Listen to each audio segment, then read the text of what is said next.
De la naissance spirituelle dont parlent les saintes écritures de la Bible sont nés deux concepts qui ne veulent absolument pas dire la même chose. D'un côté, la naissance d'en haut, c'est-à-dire naître d'en haut, et de l'autre, la nouvelle naissance, c'est-à-dire naître de nouveau, aussi appelée par la naissance d'eau et d'esprit, ou naître d'eau et d'esprit. Je vous salue au nom de mon frère Jésus-Christ. Recevez pleinement la bénédiction de la part de Dieu, notre Père Céleste, le Dieu et Père de notre Seigneur Jésus-Christ. Je suis votre frère Brice Okweritsana, prophète de la parole. Dans la vidéo d'aujourd'hui, j'interpelle la conscience de tout un chacun. J'appelle le peuple du studio 210. J'appelle tous les croyants et lecteurs de la Bible à sonder les saintes écritures de la Bible afin de discerner qui, du docteur Renaud Boris Mbota ou de moi, est dans la vérité ou dans l'erreur. Sans plus tarder, nous allons commencer, d'où je vais vous demander de vous abonner à ma chaîne YouTube Lumière du Monde, Révélation Divine. Activez la cloche de notification pour ne pas rater mes prochaines vidéos. Écoutez de vous-même le docteur Boris Mbota exposer sa fameuse naissance d'en haut dans cet extrait de sa vidéo que je vais vous lancer.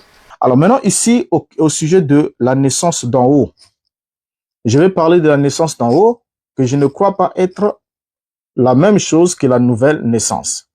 Et je crois que la nouvelle naissance est une fausse doctrine qui est née d'une mauvaise compréhension des Écritures.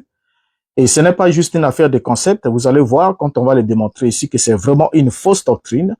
Et nombreux sont ceux qui sont engagés dans cette voie-là. Et nous allons alors parler de la naissance telle que les Écritures l'ont évoquée, telle que les apôtres l'ont enseignée. Qu'est-ce que naître d'en haut? Je parle de naître d'en haut et non de naître de nouveau. Je ne parle pas de la nouvelle naissance, mais je parle de la naissance spirituelle qui consiste à naître d'en haut. Alors donc je disais que Nicodème, déjà lorsque Yeshua lui a parlé, il lui a parlé de naître d'en haut. Il a dit qu'un homme doit naître d'en haut, sinon il ne peut pas voir le royaume de Dieu. Et Nicodème a mal compris, il a pensé que le Christ parlait de la naissance naturelle, biologique. D'où il lui a dit, est-ce qu'un homme qui suis devenu vieux, moi qui suis devenu déjà un vieil homme, je peux encore entrer dans le sein de ma mère et naître de nouveau? Alors c'est partant de là que beaucoup de prédicateurs ont pris la question de Nicodème, qui était lavé de son ignorance, pour une doctrine, pour dire que non, Jésus a dit à Nicodème qu'il doit naître de nouveau. Et certains traducteurs sont arrivés aussi à modifier aussi le verset 3e en fonction de la réponse de Nicodème. Et on va lire même dans Louis II qui dit, Jésus dit en vérité, je te le dis, si un homme n'est né de nouveau, il ne peut voir le royaume de Dieu. Alors que c'est pas ce que le Christ a dit. Et vous allez voir que tous les restes du discours de Christ, ils s'opposaient à la mauvaise compréhension de Nicodème sur la nouvelle naissance. Donc le Christ a parlé de la naissance de l'esprit, la naissance d'en haut. Et cette naissance, comme toutes les naissances, est un processus qui a un point de départ et qui a aussi un point d'arrivée. Dans la naissance naturelle, le germe, le Père nous engendre dans le sein de notre mère. Et après, à la fin du processus, nous sommes évacués dans ce monde, hors de l'organisme maternel, par l'acte de naissance. Et là, nous sommes des individus nés. Maintenant, dans le cadre spirituel aussi, quand nous recevons la parole de Dieu, et l'Esprit de Dieu vient sceller cette parole dans notre âme, nous recevons le germe de Dieu, nous sommes engendrés de Dieu. Et dans cette qualité d'être engendrés de Dieu, nous devenons des enfants de Dieu. Mais on n'est pas encore fils. Parce qu'on deviendra fils à quel moment? C'est à la résurrection. C'est lorsque ce qui est esprit va naître de l'esprit. Comme ce qui est chair naît de la chair, l'esprit aussi ne peut enfanter que l'esprit. Parce que engendrer, c'est autre chose. Engendrer, c'est introduire la sémence dans le sein d'un espace afin que ce dernier puisse se développer à la fin du processus, être évacué pour donner naissance à un individu. Donc c'est ce que nous sommes en train de montrer ici. Et c'est une grosse erreur. Vous savez, c'est une grosse erreur. Nous tous, on était dedans. Une grosse erreur que le monde chrétien utilise, comme quoi les gens confessent qu'ils sont nés de nouveau, Alors, en faisant cette confession-là, ils sont non seulement en train de mentir contre les Écritures, mais ils sont pas en train de s'avancer avec une garantie. Parce qu'ils savent exactement pas ce qu'ils font, ni où ils vont, ni comment ça va se passer pour eux. Et ils confessent quelque chose que Dieu n'a pas dit. Et on entend des gens qui disent, je suis né de nouveau, tu dois naître de nouveau. Si tu ne nais pas de nouveau, tu ne seras pas sauvé. Ainsi de suite. Mais alors que les apôtres n'ont pas parlé de la nouvelle naissance, mais ils ont parlé de la naissance d'en haut, autant que le Christ, qui est une naissance spirituelle, qui n'est que synonyme de la résurrection. Et pas la résurrection biologique comme les gens le pensent, mais c'est une autre type de résurrection, comme c'est expliqué dans les Écritures, où notre corps mortel deviendra esprit, pas le corps de chair là. Ça, c'est pas le corps mortel.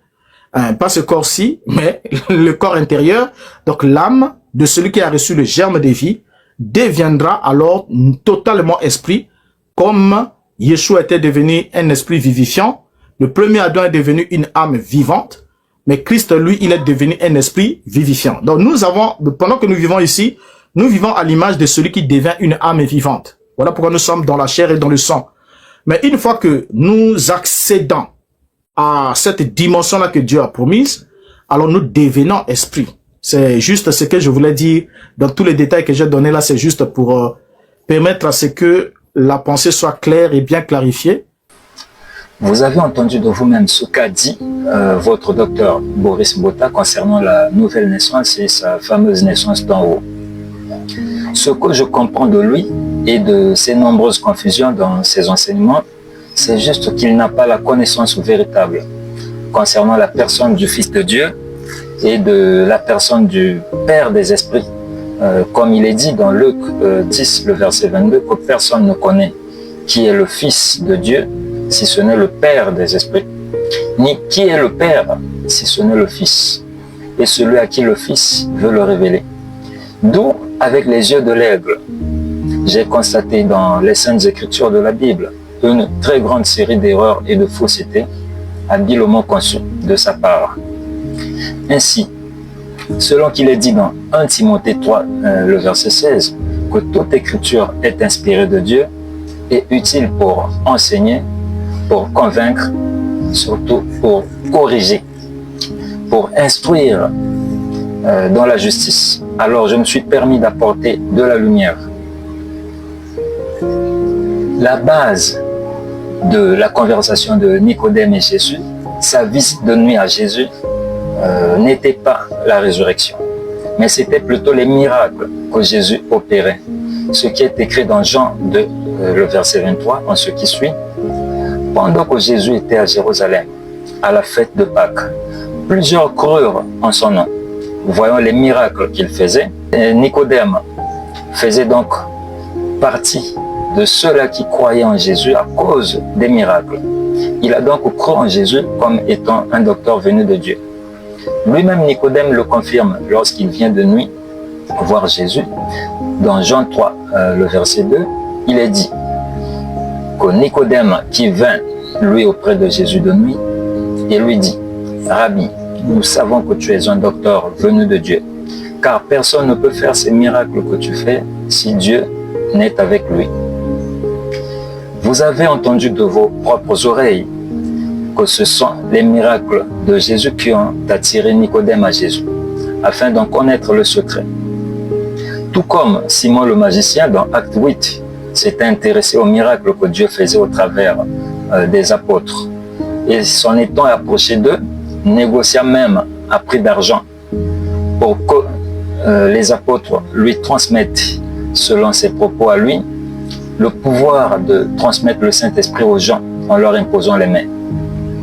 Dans toutes les versions de traduction de la Bible, il n'est mentionné nulle part dans le chapitre 2 du livre de Jean que dans le temple, lorsque Jésus parlait de la destruction du temple pour parler de sa mort et de sa résurrection, qu'il avait discuté avec Nicodème sur la résurrection. Bien évidemment que l'enseignement sur la nouvelle naissance, la naissance d'eau et d'esprit, selon la version de traduction de la Bible de Louis II, tire ses racines dans le livre de Jean au chapitre 3.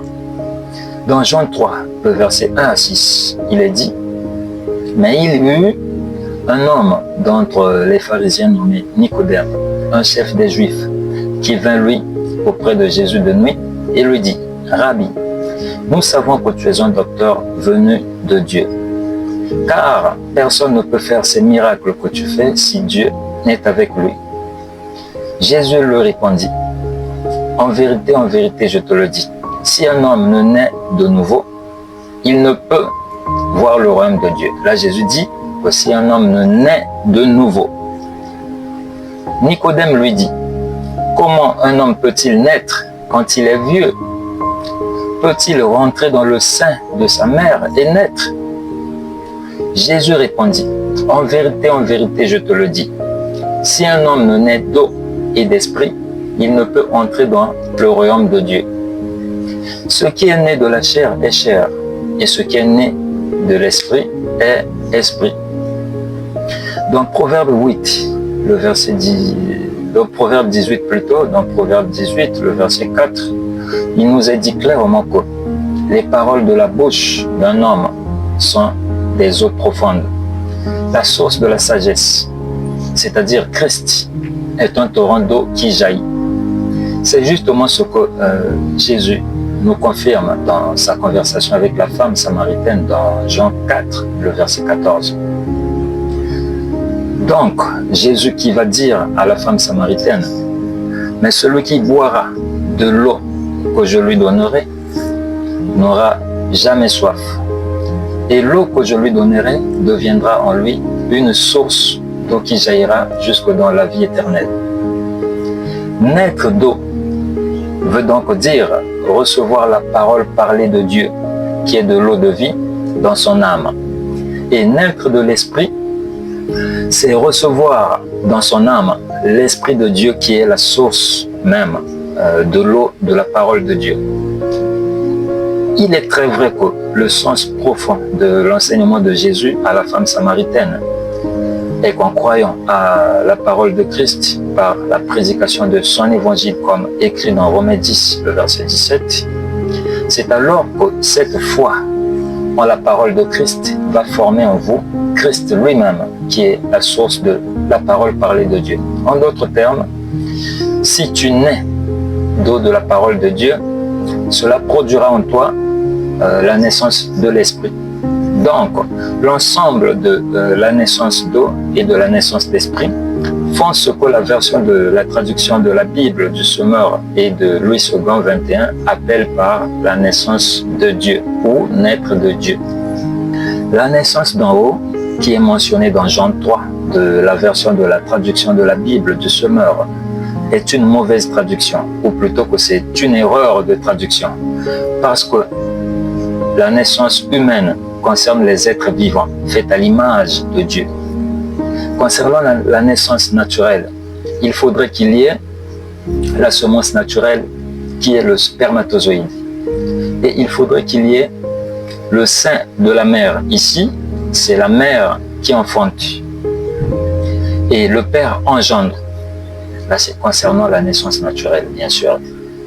En faisant la parallèle avec la naissance spirituelle, on verra qu'il nous faudra également la semence.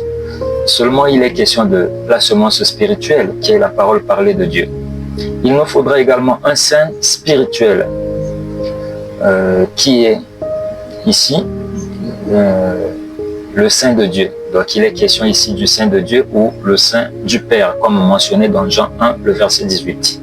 Contrairement à la naissance naturelle, dans la naissance spirituelle, celui qui engendre, c'est Dieu, par sa parole. Celui qui enfante, c'est-à-dire celui qui donne naissance ou qui fait naître de lui, c'est toujours Dieu.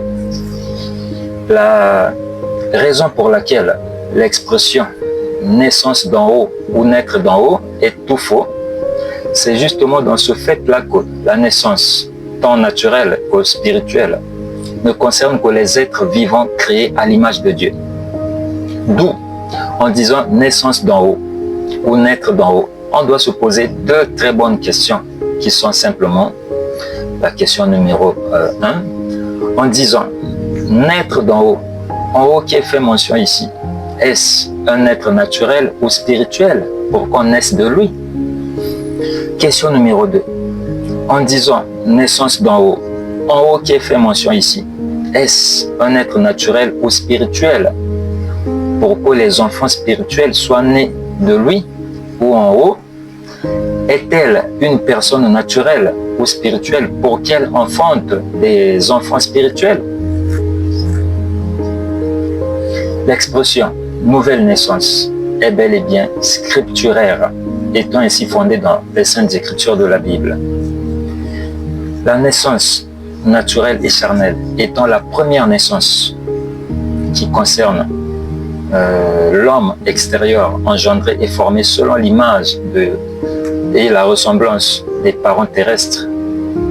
C'est donc normal que la naissance spirituelle, c'est-à-dire la naissance d'eau, de la parole et de l'Esprit de Dieu, et qui concerne l'homme intérieur, l'âme qui est le corps spirituel, créé à l'image selon la ressemblance de l'Esprit de Dieu. C'est donc normal que lorsque l'âme de l'homme, qui est l'homme intérieur, naît de Dieu, que cette naissance-là, qui est spirituelle, soit appelée par la nouvelle naissance. C'est à cela que Paul dit dans 1 Corinthiens 15, le verset 46, que ce qui est spirituel n'est pas le premier, c'est ce qui est naturel. Ce qui est spirituel vient ensuite. Paul parle de la naissance naturelle qui concerne les corps naturels portant l'image du premier Adam et qui est due à la chute du premier Adam. Ensuite, de la naissance spirituelle qui concerne les âmes, qui sont les corps spirituels créés à l'image du dernier Adam, Christ. La nouvelle naissance nous ramène encore à la première circoncision dans la Bible, qui est physique, donnée à Abraham comme signe visible de l'alliance. Genèse 17, le verset 10 à 11. Vous vous circoncirez. Ce sera un signe d'alliance. Cette circoncision est charnelle, extérieure, naturelle. Elle représente une alliance naturelle, liée à un peuple naturel. Plus tard, Dieu révèle que la vraie circoncision, que lui, Dieu veut, qui n'est pas seulement naturelle, mais intérieure et spirituelle. Deutéronome 10, le verset 16. Circoncisez donc votre cœur. Jérémie 4, le verset 4 nous dit, circoncisez-vous pour l'Éternel, ôtez le prépuce de votre cœur. Romains 2, le verset 28 à 29 nous dit, la vraie circoncision est celle du cœur, selon l'Esprit. Colossiens 2, le verset 11 nous dit, vous avez été circoncis d'une circoncision que Christ accomplit sans la main de l'homme. Donc, cette circoncision est intérieure, spirituelle, faite par l'Esprit en dernier. Après la réalité naturelle, d'où sans abus de langage, c'est donc correct de dire la nouvelle circoncision.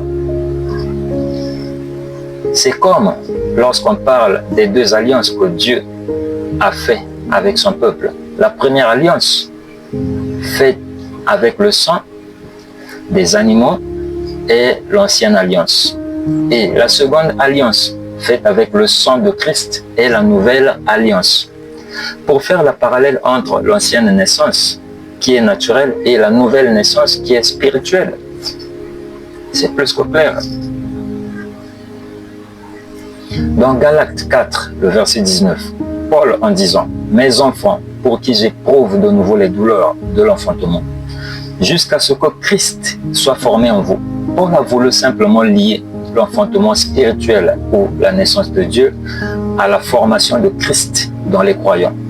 Et les douleurs de l'enfantement que Paul fait mention ici, c'est justement les difficultés, les persécutions qu'il a subies, lui, Paul, à cause de la prédication de la parole de l'Évangile.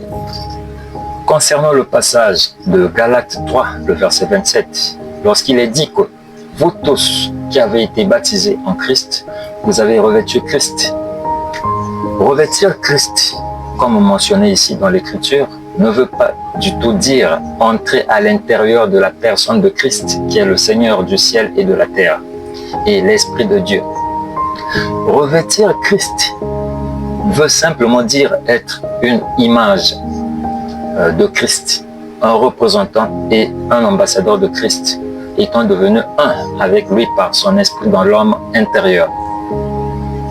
D'où l'Écriture dit expressément dans 1 Corinthiens 6, le verset 17. « Mais celui qui s'attache au Seigneur est avec lui un seul esprit. » Revêtir Christ signifie simplement que lorsque Christ entre en vous, vous qui l'avez reçu, vous revêtez en ce moment-là l'identité de Christ, ce qui fera de vous un Christ, car c'est l'homme nouveau créé selon Dieu que vous revêtez, comme nous le dit Colossiens 3, le verset 10. C'est-à-dire que vous revêtez la nouvelle identité que Dieu crée en vous. Vous devenez alors une nouvelle créature. Les choses anciennes sont passées, toutes choses sont devenues nouvelles. Et quand vous vivez, ce n'est plus vous qui vivez, mais c'est Christ qui vit en vous. Revêtir Christ ne veut pas dire porter Christ comme lorsqu'on se revêt d'un vêtement ou d'un manteau, car la créature n'est pas plus grand que son créateur. Voilà pourquoi Jésus dit que le corps est plus que le vêtement, en faisant allusion à la supériorité de l'âme sur le corps.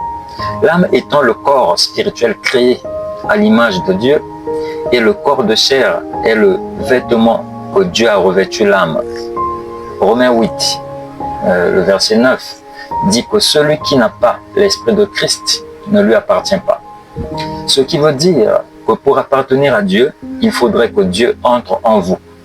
D'où Dieu entre en Christ, a fait que Christ lui appartienne, selon qu'il est écrit dans 1 Corinthiens 3, le verset 23, que Christ est à Dieu. Ce qui explique, par exemple, le terme « Esprit de Dieu »,« Ange de Dieu ». Christ, l'Esprit et l'âme de Dieu étaient entrés et est en Jésus, qui est le voile de chair comme écrit dans Hébreux 10, le verset 20. D'où Jésus dit dans Jean 14, le verset 28, que Dieu, le Père, est plus grand que lui, Jésus. C'est dans le même élan que les croyants appartiennent à Christ, car Christ est aussi entré en eux, comme il est dit dans Colossiens 1, le verset 27, que Christ en vous, l'espérance de la gloire. Que dire donc du passage d'Éphésiens 6, le verset 11, qui dit « Revêtez-vous de toutes les armes de Dieu ». Est-ce que les armes de Dieu ici est un être qui doit être revêtu comme un manteau pour entrer au-dedans de lui?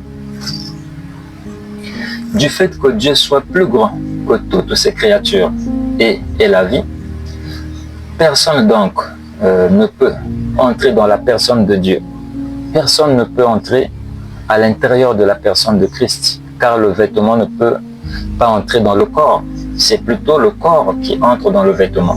Seule la personne du Créateur peut entrer dans la personne de sa créature pour lui faire sa volonté, mais pas l'inverse.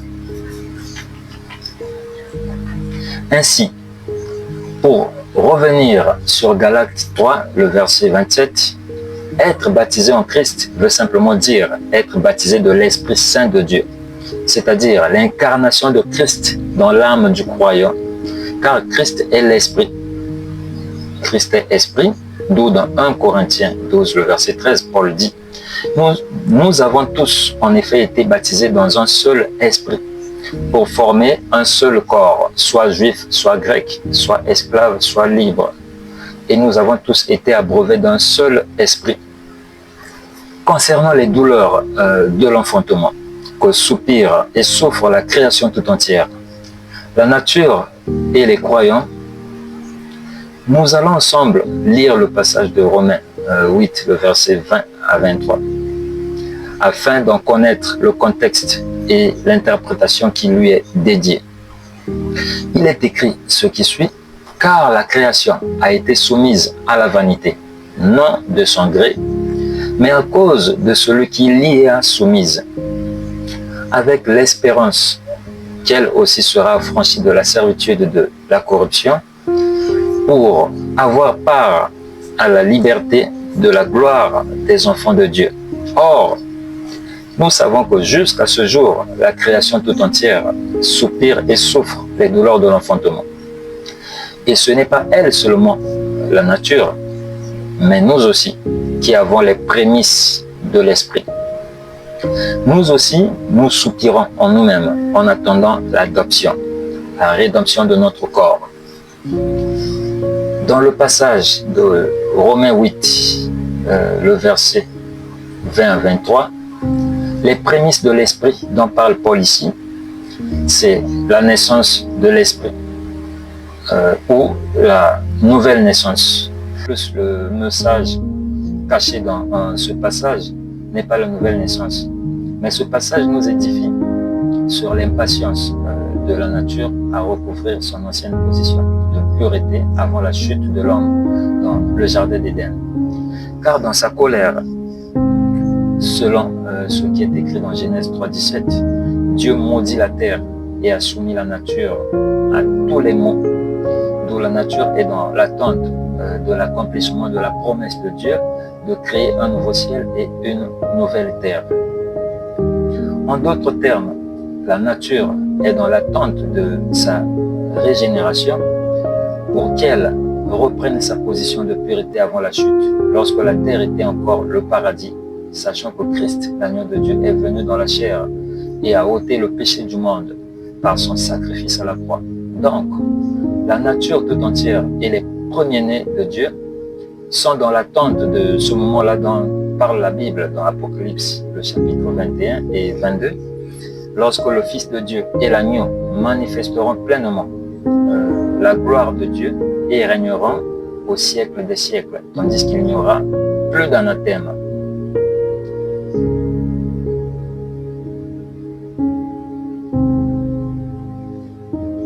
Faire la parallèle entre le passage de Genèse 25, le verset 22, qui qualifie Ésaü et Jacob d'enfants, quoiqu'ils étaient encore dans le sein maternel, et qu'ils étaient pas encore nés de leur mère, et le passage de 1 Corinthiens 4, le verset 15, là où l'apôtre Paul dit « Car quand vous auriez 10 000 maîtres en Christ, vous n'avez cependant pas plusieurs pères, puisque c'est moi, Paul, qui vous ai engendré en Jésus-Christ par l'Évangile. » Faire donc la similitude entre ces deux passages est comme comparer le jour et la nuit. Car ici, Paul ne dit pas que j'ai engendré en vous l'Évangile, qui est la semence incorruptible, la parole vivante et efficace de Dieu. Mais Paul dit plutôt que je vous ai engendré, vous, en Jésus-Christ. Pas que j'ai engendré en vous l'Évangile, mais je vous ai engendré, vous, en Jésus-Christ. Jésus-Christ qui n'est autre que Christ manifesté dans la chair. D'où Paul a donc engendré des êtres en Christ. Or, pour être en Christ, il faudrait que Christ, l'Esprit de Dieu, puisse être engendré en vous. Et c'est ça, la naissance d'eau, de l'Évangile et de l'Esprit, c'est-à-dire la naissance de Dieu. Après cette lumière, peut-on dire encore qu'être enfant de Dieu n'est pas synonyme d'être né de Dieu? Voici ce que nous disent les passages Jean 1, le verset 12 à 13. Mais à tous ceux qui l'ont reçu, à ceux qui croient en son nom, elle a donné le pouvoir de devenir enfants de Dieu, lesquels sont nés, non de la volonté, ni de la volonté, non du sang, ni de la volonté de la chair, ni de la volonté de l'homme, mais les enfants nés de Dieu, lesquels sont nés de Dieu. Donc les enfants de Dieu, lesquels sont nés de Dieu. 1 Jean 3, le verset 9, nous atteste que quiconque est né de Dieu ne pratique pas le péché, parce que la semence de Dieu demeure en lui. Et il ne peut pécher parce qu'il est né de Dieu. Le passage de 1 Jean 5, le verset 1 à 5, nous atteste que quiconque croit que Jésus est le Christ est né de Dieu. Et quiconque aime celui qui l'a engendré, aime aussi celui qui est né de lui. Nous connaissons que nous aimons les enfants de Dieu lorsque nous aimons Dieu et que nous pratiquons ses commandements. Car l'amour de Dieu consiste à garder ses commandements. Et ces commandements ne sont pas pénibles, parce que tout ce qui est né de Dieu triomphe du monde. Et la victoire qui triomphe du monde, c'est notre foi. Qui est celui qui a triomphé du monde? Sinon, celui qui croit que Jésus est le Fils de Dieu. Qui est celui qui a triomphé du monde? Sinon celui qui croit que Jésus est le Fils de Dieu. C'est-à-dire que celui qui croit véritablement que Jésus-Christ est le Fils de Dieu, venu en chair, est né de Dieu. Ainsi, voici encore le passage de Jude 1, le verset 3, qui vient une fois de plus nous reconfirmer que la foi au Christ de Dieu fait naître de Dieu. Donc c'est la foi au Christ de Dieu qui fait naître de Dieu. A été transmise au sein une fois pour toutes. L'apôtre Paul dans Éphésiens 3, le verset 14 à 19, nous immerge pleinement dans l'enseignement sur la nouvelle naissance. Ainsi, il est écrit ce qui suit. À cause de cela, je fléchis les genoux devant le Père, duquel tire son nom toute famille dans les cieux et sur la terre, afin qu'il vous donne, selon la richesse de sa gloire, d'être puissamment fortifié par son esprit dans l'homme intérieur, en sorte que Christ habite dans vos cœurs par la foi, afin qu'étant enraciné et fondé dans l'amour, vous puissiez comprendre avec tous les saints quelle est la largeur, la longueur, la profondeur et la hauteur, et connaître l'amour de Christ qui surpasse toute connaissance, en sorte que vous soyez remplis jusqu'à toute la plénitude de Dieu. La naissance de Dieu, qui est la naissance spirituelle, n'est pas littéralement comme la naissance naturelle, car naturellement, pour que l'enfant soit un avec la mère, il faudrait que l'enfant soit toujours dans le sein maternel, où il est lié et auto-dépendant avec la mère par le cordon ombilical. La naissance naturelle sépare l'enfant de la mère et demande à ce que le cordon ombilical qui unit l'enfant à sa mère soit coupé. Tandis que pour expérimenter la naissance de Dieu, qui est la nouvelle naissance et spirituelle, il faudrait être en Dieu, être en Christ, être dans le sein de Dieu, être dans le sein du Père des esprits. Ceci, lorsque Dieu, par son esprit, Christ, entre dans votre âme, qui est votre homme intérieur et qui est esprit. Dire que pour naître de Dieu, qu'il faudrait quitter le sein de Christ ou le sein de Dieu, le Père, c'est de la pure manifestation de la folie du monde et sa sagesse. Car le refuge des vrais croyants, c'est en étant en Christ ou en Dieu, dans son sein, dans lequel ils ont été engendrés et nés de lui. Hors du sein de Christ, il n'y a pas la vie. La vie n'est qu'en Christ.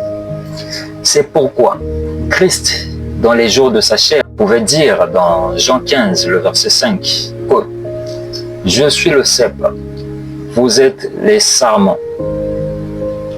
Celui qui demeure en moi et en qui je demeure porte beaucoup de fruits, car sans moi, vous ne pouvez rien faire. »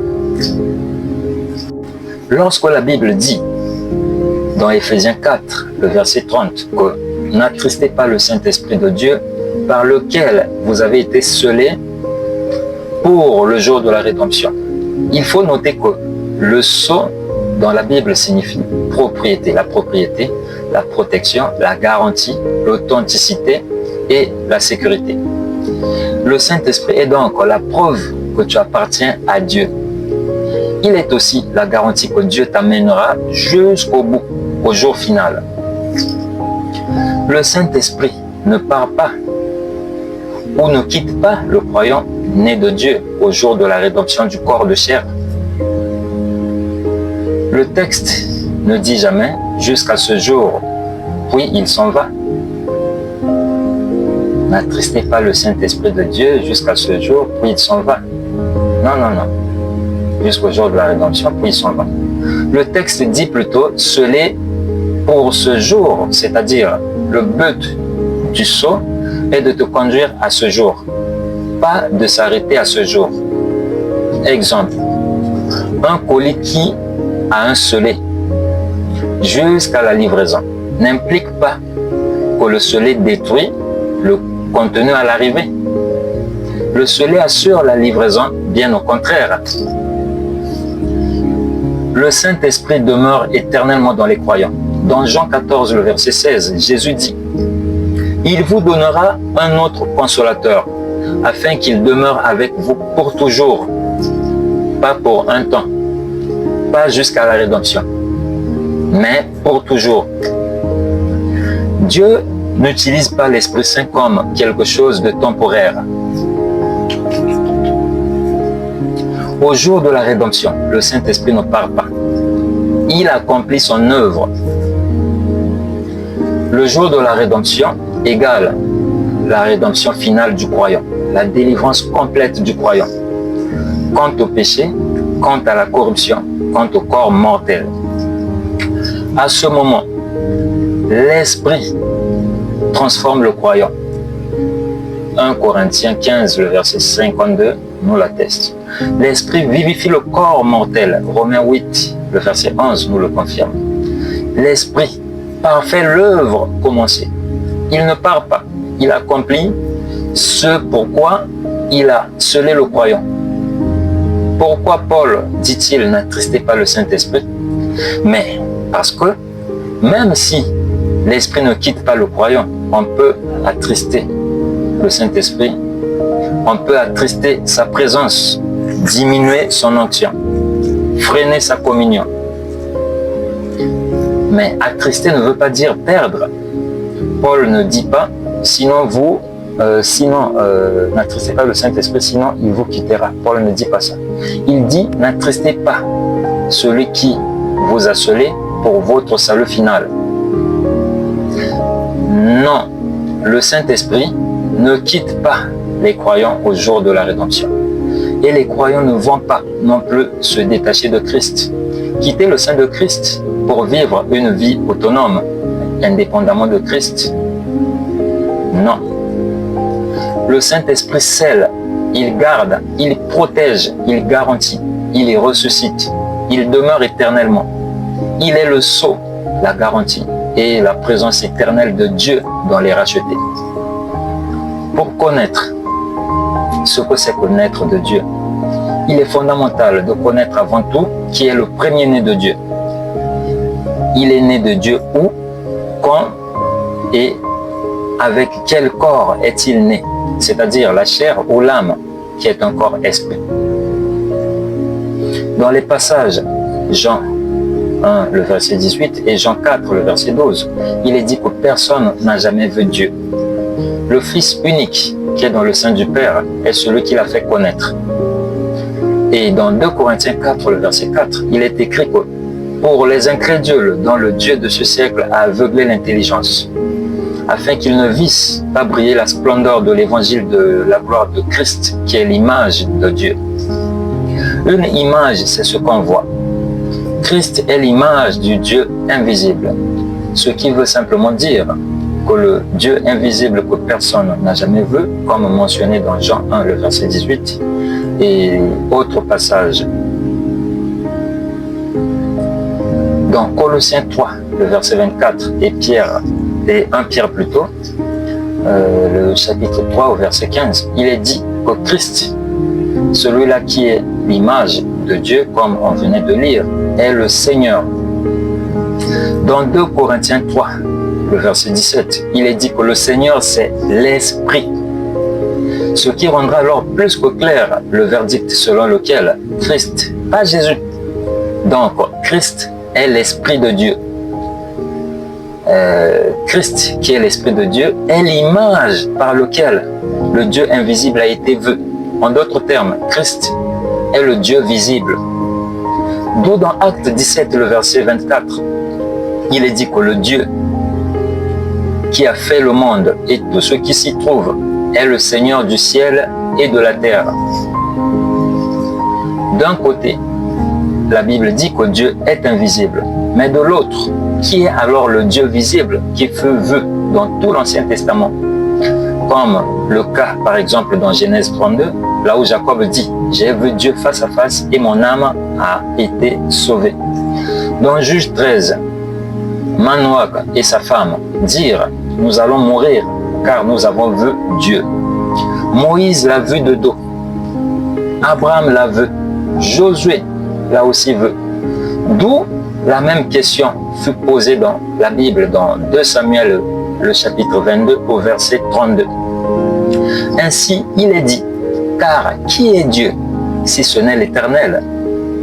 Et qui est un rocher si ce n'est notre Dieu? Dans 1 Corinthiens 10, le verset 1 à 4, il est dit, frères, je ne veux pas que vous ignoriez que nos pères ont tous été sous la nuée, qu'ils ont tous passé au travers de la mer, qu'ils ont tous été baptisés en Moïse, dans la nuée et dans la mer, qu'ils ont tous mangé le même aliment spirituel et qu'ils ont tous bu le même breuvage spirituel, car ils buvaient à un rocher spirituel qui les suivait, et ce rocher était Christ. Christ est donc le Saint-Esprit de Dieu, la personne de la parole de Dieu, car selon 1 Jean 5, le verset 6, l'Esprit est la vérité, et la vérité est la parole de Dieu. Jésus, c'est pas lui Christ, ni le Seigneur du ciel et de la terre. Cependant, lorsque Christ est entré en Jésus, comme dans tous les croyants selon qu'il est écrit, que Christ en vous, l'espérance de la gloire. Le même Christ entrant en Jésus a fait de Jésus Christ et Seigneur, selon Actes 2, 36, qui nous l'affirme, c'est-à-dire que Dieu a fait de Jésus le représentant ou l'ambassadeur de Christ, tout comme Christ dans les croyants a fait des Christ et des seigneurs, des représentants et des ambassadeurs de Christ sur la terre. C'est pourquoi il est dit dans Hébreux 10, 5 que Christ entrant dans le monde dit: tu n'as voulu ni sacrifice, ni offrande pour le péché, mais tu m'as formé un corps. Donc là, on fait la différence entre le corps, pour faire allusion à la chair, appelé Jésus, que Marie avait enfanté, et Christ. Donc il y a une nuance ici entre Christ et le corps qui lui a été formé. Notons ici que Christ n'est pas né dans le monde comme Jésus, mais Christ est entré dans le monde parce qu'il existe avant toute chose. Et le corps formé ici, c'est Jésus. Pour fermer la parenthèse et maintenir cet enseignement sur la naissance de Dieu ou naître de Dieu, dans Colossiens 1,15, Paul, le plus grand des apôtres, nous confirme que Christ, qui est l'image du Dieu invisible, est le premier-né de toute la création. C'est-à-dire le premier-né de Dieu, ou le premier esprit à habiter Dieu en lui. Paul, étant juif et connaissant bien la loi et les paroles des prophètes, s'était inspiré des écritures de l'Ancien Testament pour confirmer cela. C'est là où, dans Ésaïe 44, le verset 6, Ésaïe 41, le verset 4, Ésaïe 48, le verset 12, Christ, le Dieu visible, dit qu'il est le premier et le dernier. Ainsi, Christ le reconfirme au travers de son voile de chair dans Apocalypse 1, 18, disant qu'il est le premier et le dernier. Jésus n'est pas le premier-né de Dieu, mais Jésus est plutôt, selon Colossiens 1, 18, le premier-né d'entre les morts, c'est-à-dire le premier-né d'une femme à naître sans relation sexuelle. Le premier-né d'une femme à naître saint, c'est-à-dire sans péché parmi les hommes, qui tous meurent en Adam quant au péché de la chair, qui se transmet par l'héritage du sang des parents. Dans Romains 8, le verset 29, il est dit de Jésus qui est la chair de Christ, il est dit de lui, Jésus, qu'il est le premier-né d'entre plusieurs frères. Christ, le premier-né de Dieu, est l'Esprit éternel de la sagesse de Dieu, comme mentionné dans les passages de Hébreux 8, verset 14, comme étant l'Esprit éternel. Et dans Ésaïe 11, le verset 2, comme étant l'Esprit de sagesse. L'apôtre Paul nous prouve cela dans 1 Corinthiens, le chapitre 1, le verset 23-24, en disant que Christ est la puissance de Dieu et la sagesse de Dieu. Jésus également affirme la même chose dans Luc 11, le verset 49, que c'est pourquoi la sagesse de Dieu a dit « Je leur enverrai ». Le « je » là est mis pour la sagesse de Dieu. Donc, la sagesse de Dieu que Jésus fait mention là-bas dans Luc 11, 49, c'est bel et bien une personne qui est Christ. C'est pourquoi la sagesse de Dieu a dit « Je leur enverrai des prophètes et des apôtres. Ils tueront les uns et persécuteront les autres. » Christ, l'esprit de la sagesse de Dieu, l'esprit de la parole de Dieu, l'esprit de Dieu a été créé dès l'éternité par le Dieu invisible. Dès l'éternité, il a été établi comme son image, afin de manifester pleinement par lui, qui est son esprit, ses attributs. Dès le commencement du temps, l'Esprit de Dieu était avec Dieu. L'Esprit qui représente la sagesse de Dieu, la parole de Dieu, l'âme de Dieu, l'intelligence de Dieu, la force de Dieu, la puissance de Dieu, la droite de Dieu et autres attributs. Le Dieu créateur, qui est le Père des esprits, était donc au commencement du temps avec l'Esprit éternel et unique, c'est-à-dire le Fils éternel qui avait créé ou engendré, qu'il avait engendré et créé dès l'éternité. Puis, le Père éternel et Fils éternel sont devenus un, lorsque le Dieu invisible dans sa plénitude est entré dans le corps de son esprit Christ, comme écrit dans Colossiens 2, le verset 8 à 9, en ce qui suit. Prenez garde que personne ne fasse de vous sa proie par la philosophie et par une vaine tromperie, comme le fait bien le docteur Mbota, s'appuyant sur la tradition des hommes, sur les rudiments du monde et non sur Christ, car en lui, Christ habite corporellement toute la plénitude de la divinité. C'est donc là où l'Esprit de Dieu, c'est-à-dire le Fils, porta le nom du Père qui est l'Éternel, ou Yahweh en hébreu. Le témoignage que je vous ai attesté, lui-même, le Dieu, l'Esprit de Dieu en tant que témoin fidèle du Dieu invisible, le dit dans Proverbe 8, le verset 22 à 26, en ce qui suit. L'Éternel m'a créé la première de ses œuvres, avant ses œuvres les plus anciennes. J'ai été établi depuis l'éternité. Dès le commencement, avant l'origine de la terre, je fus enfanté, c'est-à-dire né de Dieu. Quand il n'y avait point d'abîme, point de source chargée d'eau, avant que les montagnes soient affermies, avant que les collines existent, je fus enfanté, c'est-à-dire je fus né de Dieu. Il, mis pour l'Éternel, n'avait encore fait ni la terre, ni les campagnes, ni le premier atome de la poussière du monde. Il est donc très vrai que l'enfantement spirituel, la naissance de Dieu ou naître de Dieu, c'est lorsque Dieu entre dans votre être spirituel. Et cela vous introduit dans le sein de Dieu, c'est-à-dire le sein du Père, tout comme Jean 1,18 nous parle du Fils unique qui est dans le sein du Père et qu'il a fait connaître. Le sein de Dieu ou le sein du Père signifie simplement être un avec Dieu, afin de faire la volonté de Dieu, c'est-à-dire les œuvres de Dieu. Ce qui nous est montré dans Jean 3, le verset 20 à 21. Car quiconque fait le mal est la lumière, donc il est en train de haïr la lumière et ne vient point à la lumière, de peur que ses œuvres ne soient dévoilées. Mais celui qui agit selon la vérité vient à la lumière, afin que ses œuvres soient manifestées, parce que ces œuvres-là sont faites en Dieu, donc en étant en Dieu. Voilà donc qu'il nous est parlé ici des œuvres qui sont faites en Dieu, donc en étant en Dieu.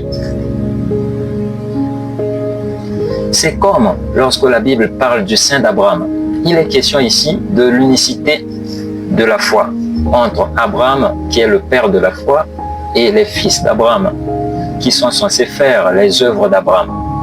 C'est à cause de cela que Jésus, s'attaquant aux Juifs, dans Jean 8, le verset 39, ces derniers lui répondirent, « Notre père, c'est Abraham. » Jésus leur dit, « Si vous étiez enfants d'Abraham, vous feriez les œuvres d'Abraham. » Et les œuvres d'Abraham sont mentionnées dans les passages de Romains, le chapitre 4, Galates 3, le verset 6, et Jacques 2, le verset 23.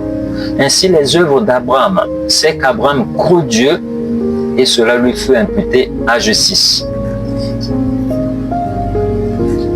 Quels sont ceux-là qui sont nés de Dieu? Dans Jean 1, 12, le verset 13, il est dit clairement qu'à tous ceux qui ont reçu Christ, la personne de la parole de Dieu en eux, il les a donné le pouvoir de devenir, pas qu'il leur donnera le pouvoir à la résurrection, lorsque leur corps corruptible revêtira l'incorruptibilité. Mais il est dit plutôt qu'il leur a donné le pouvoir de devenir enfants de Dieu, lesquels sont juste engendrés en Jésus-Christ par l'évangile. Non, non et non. Il a par ailleurs donné le pouvoir de devenir enfants de Dieu, lesquels sont nés de Dieu. D'où tous ceux qui ont reçu en eux Christ, le premier-né de Dieu, ils sont nés de Dieu et sont en Dieu par Christ, son esprit. Ils sont en Christ car Christ habite en lui toute la plénitude de la divinité. Ainsi, lorsque Christ entre dans les croyants, il entre avec toute la plénitude de Dieu qui est dans lui Christ, selon qu'il est écrit dans Éphésiens 3, le verset 14 à 19. Ce que je n'arrive pas à comprendre, c'est que quelqu'un qui se croit être docteur, mais qui malheureusement ne connaît pas et n'arrive pas à faire la différence entre l'esprit, l'âme et le corps. Je ne pouvais pas imaginer qu'un docteur ne sache pas que l'âme est le corps spirituel. Il arrive jusqu'à dire que l'âme n'est pas un corps, mais plutôt une substance qui ne peut vivre que dans un corps. Notre docteur dit que l'âme n'est pas corruptible et qu'à la résurrection des morts en Christ, dont l'apôtre Paul fait mention dans 1 Thessaloniciens 4, le verset 13 à 17 et 1 Corinthiens 15, ce n'est pas le corps de chair qui va ressusciter, mais plutôt l'âme. Notre docteur qualifie même l'âme d'âme animale, ce qui sonne très mal dans la Bible. La Bible, dans 1 Corinthiens, le chapitre 2, parle plutôt de l'homme animal pour faire allusion à l'homme charnel, qui n'est autre que celui qui ne comprend pas les choses de l'Esprit de Dieu, comme notre cher docteur Mbota. Car elles sont une folie pour lui, contrairement à l'homme spirituel, qui n'est autre que celui qui marche selon l'Esprit, selon qu'il est dit que tous ceux qui sont conduits par l'Esprit de Dieu sont fils de Dieu. Pour pointer du doigt ceux-là qui gardent le dépôt de la parole de Dieu en eux et qui la comprennent. La bonne terre qui a reçu la semence de Dieu, comme mentionné par Jésus dans la parabole du semeur, dans Luc 8. C'est très triste d'entendre ces genres de blagues de pas très bon goût, car si notre cher docteur Mbota avait ne fût-ce qu'un tiers de portion de spiritualité en lui, il allait réfléchir à ce que, si et seulement si, concernant la première mort, c'est la chair qui meurt. Mais comment expliquer alors que ça devienne l'âme qui doit ressusciter, quoique vivante, au lieu et place du corps de chair? Tout homme qui vit dans la chair est double, ayant donc deux corps en un. Le corps terrestre, encore appelé par le corps animal, et le corps céleste, aussi appelé par le corps spirituel ou le corps esprit, comme écrit dans 1 Corinthiens 15. Le corps terrestre ou le corps animal, c'est le corps de chair, Et le corps céleste, c'est le corps spirituel, ou le corps qui est esprit, c'est l'âme. Quoique l'âme est l'être qui est esprit ou spirituel, selon sa nature, cependant dans l'âme, il y a l'Esprit de Dieu en tant que souffle qui rend l'âme vivante. Job 32, le verset 8. Job 32, le verset 8. Ainsi l'âme, à son tour, étant dans la chair, rend la chair vivante, d'où il est écrit que le corps sans âme est mort. Jacques 2, 26, on l'affirme. Et pourtant l'âme continue de vivre, tout simplement parce que l'âme est le corps spirituel. D'où c'est quant au péché que l'âme, que Jésus nous a sauvés. C'est quant au péché de l'âme que Jésus nous a sauvés à la croix. Et pour ceux qui prennent plaisir au mal et qui sont ennemis de la vérité, il est dit que l'âme qui pêche, c'est celle-là qui mourra. Pour pécher contre Dieu,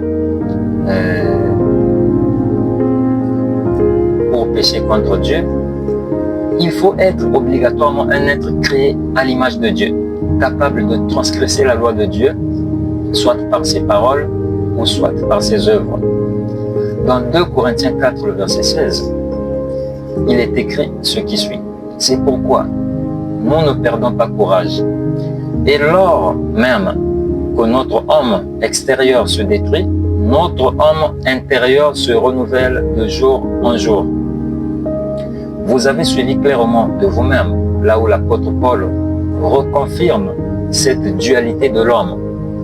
Et par homme ici, il est question de l'être humain, c'est-à-dire l'être créé à l'image de Dieu, ayant une tête, 2 bras et 2 pieds, se tenant en station debout. Donc, nous avons vu clairement que l'être intérieur et l'être extérieur sont appelés par homme. Toujours concernant l'identité de l'âme, et à propos d'Adam, il est dit dans Genèse 2, le verset 7, que l'Éternel Dieu forma l'homme de la poussière de la terre. Il souffla dans ses narines un souffle de vie, et l'homme devint un être vivant. Lorsque nous faisons la parallèle avec 1 Corinthiens 15, le verset 45, qui nous parle de la même scène avec Adam, il est plutôt dit que le premier homme, Adam, devint une âme vivante. Dans ces passages, vous avez donc vu comment la Bible elle-même nous dit parfaitement que l'âme est un être vivant, l'être spirituel. Pas que l'âme a besoin d'un corps pour se manifester. Mais l'âme lui-même est un corps. L'âme est donc un esprit, un corps angélique ou théophanique.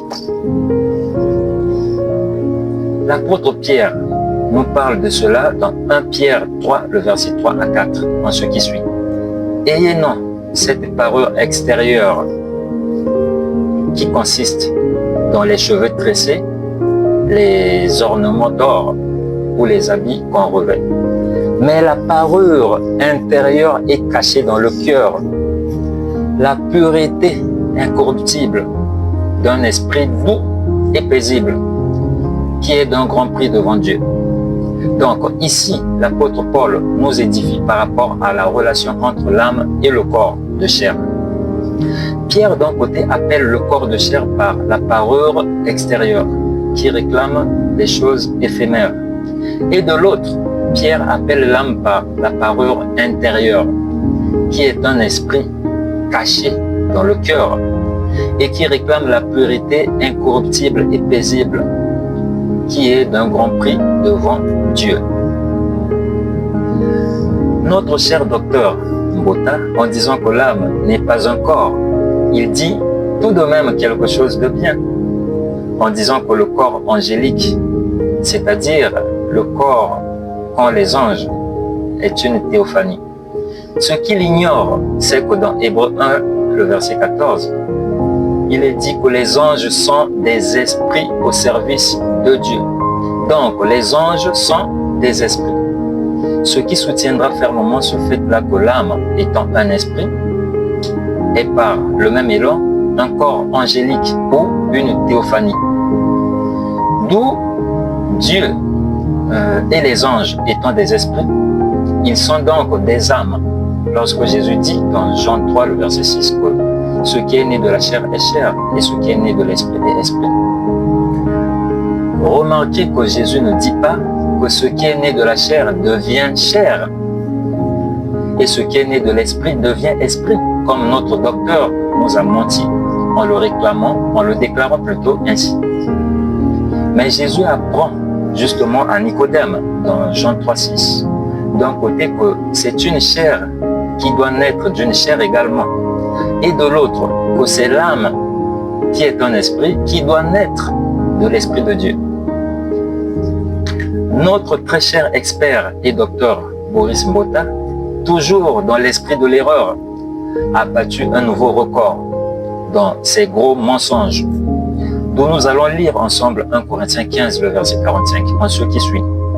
C'est pourquoi il est écrit, le premier homme Adam devint une âme vivante. Le dernier Adam est devenu un esprit vivifiant. Vous allez remarquer qu'il n'est pas dit ici que, de un, que le premier homme Adam devint une chair vivante. Mais il est plutôt dit que le premier homme Adam devint une âme vivante. Pas qu'Adam n'était pas une âme ou un être. Adam était bel et bien une âme, mais sans vie. Il était sans vie au départ. Adam est devenu une âme vivante lorsque Dieu a mis en lui son souffle de vie. Remarquez aussi que de deux, il est dit, il n'est pas dit, voilà. Remarquez aussi de deux, il n'est pas non plus dit que le dernier Adam n'était pas un esprit et qu'à la résurrection de Jésus, la chair Jésus s'est transformée en un esprit pour ensuite vivifier les croyants.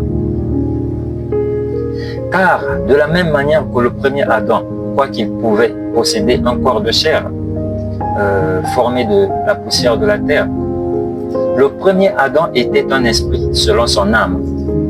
De la même manière aussi, le dernier Adam, malgré qu'il pouvait posséder la chair de Jésus comme voile, le dernier Adam étant Christ, l'Esprit de Dieu, l'âme de Dieu, le Fils de Dieu, il était toujours un esprit.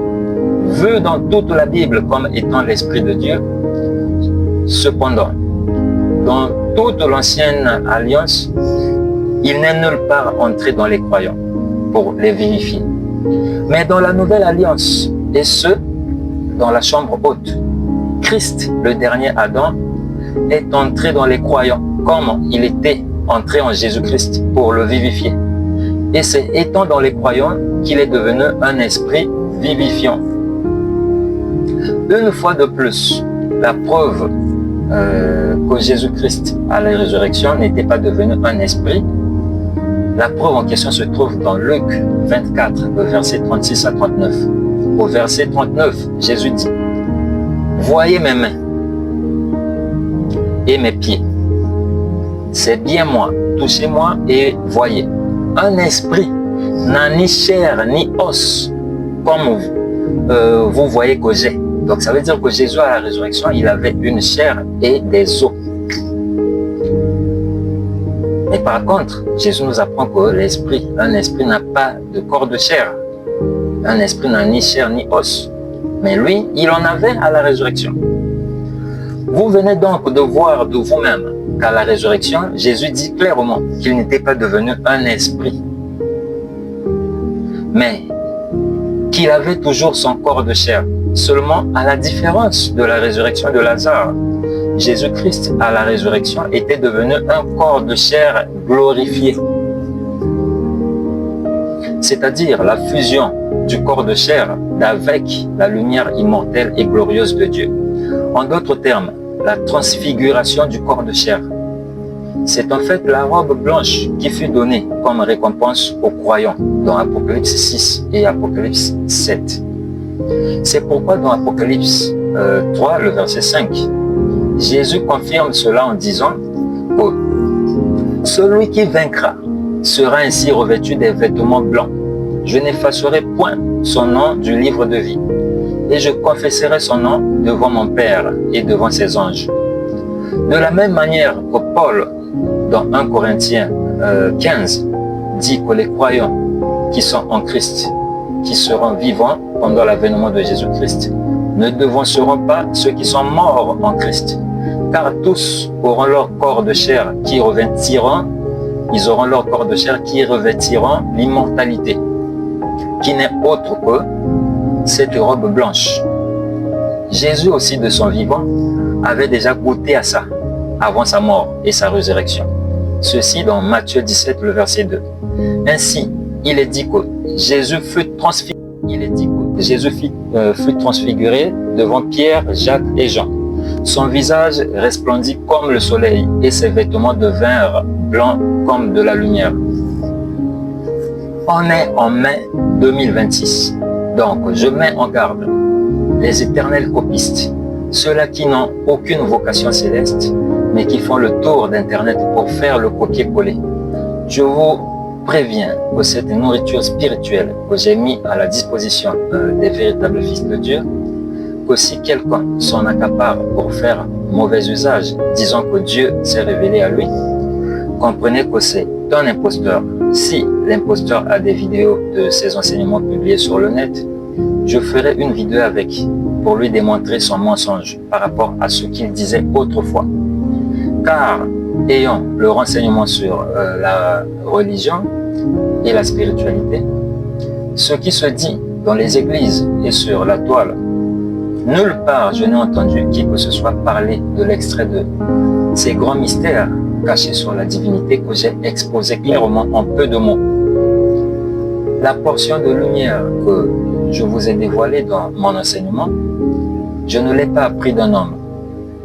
Comme Paul dit dans Galates 1, le verset 11 à 12, que je vous déclare, frères, que l'évangile qui a été annoncé par moi n'est pas de l'homme, car je ne l'ai ni reçu ni appris d'un homme, mais par une révélation de Jésus-Christ.